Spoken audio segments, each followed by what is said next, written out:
Ruošimės į Mindaugo 80-metį. Pas Mindaugą į svečius. Aha, kavinuke.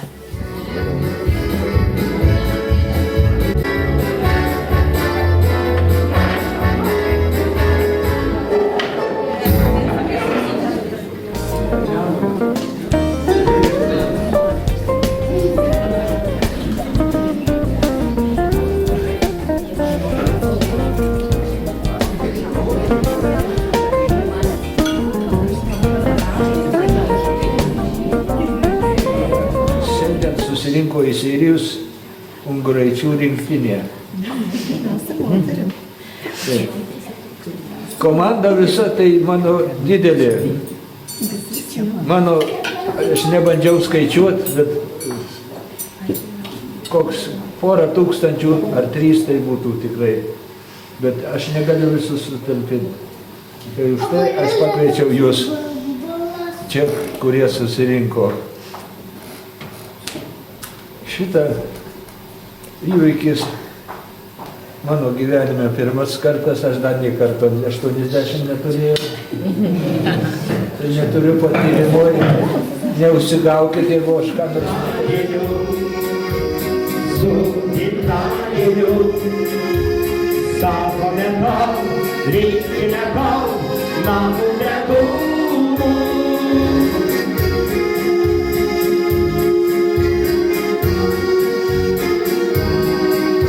62 ne, 52, Kiek kartų? 52.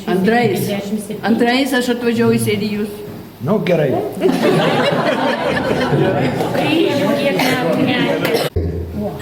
Maistas vargus. 8 klasę mokėsi kartu su Salomėja Nėrim vienoj klasėje.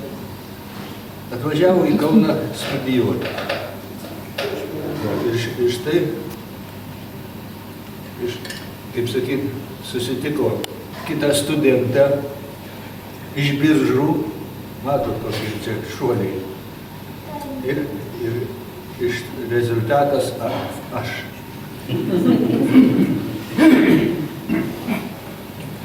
Šiandien čia mano giminė susirinko, dėja ne visa. Ir spragų giminių tai yra, bet negalėjo, nenorėjo atvykti, ką darysim.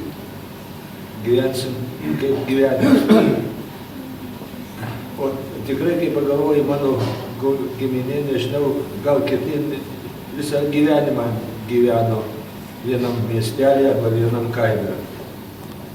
O mano giminė labai išmėtyta. Kalti kas?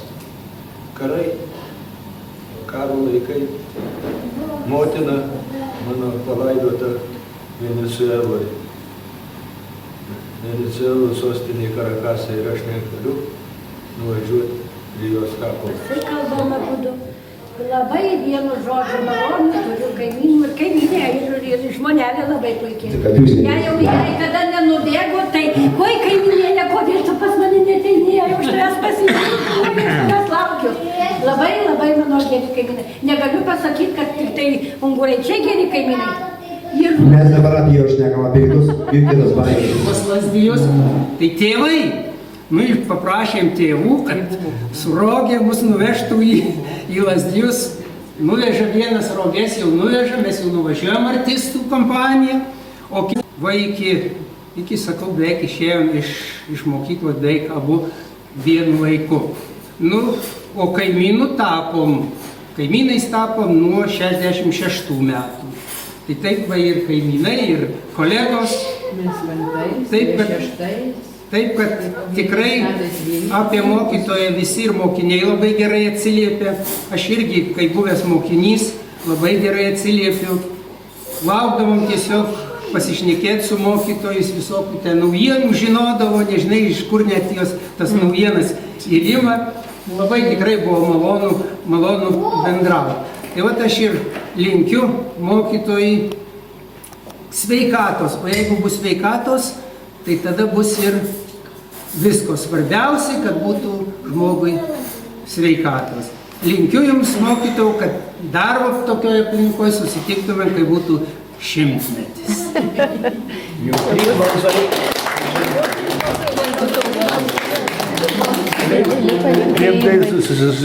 Mes dabar neseniai nuotraukas Vasikitas vis ieškojo tokių savo jaunystės. Ir randam ekskursiją. Ekskursija sunkvežimis, sako, tai kur jūs mama važiavo, sakau, į Maskvą. Su sunkvežimiu į Maskvą, nusakė. Būdą tokią pasidarėm, lankus, vėžėtą, ištrauktų. Šiaurą, sakė. Nu, mano vyras tai čia anksti galėtų, bet jis labai graudinasi po ligus ir sakė, negaliu kalbėti. Tai jis jau man pavedė, nors aš nieko gero nepasakysiu. Bet žodžiu, tai mūsų jau vyro pusės tai yra, nu, didžiausia, kaip čia sakyti, giminė ir vienintelė sesuo iš Vokerės. Yra nuostabų žmonės, kuriuos tikrai labai ir myli, ir gerbė, kurių pasigenda, nes daugiau neturi ko pasigesti.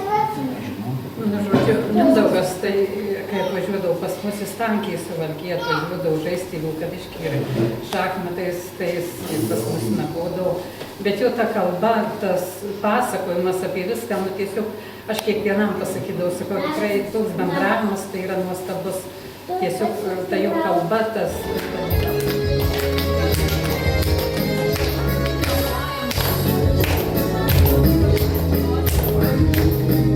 Eina darom ragelį, jau gali padarom, kas gali. Nu, prašau, kaip galima šimaikį, nu.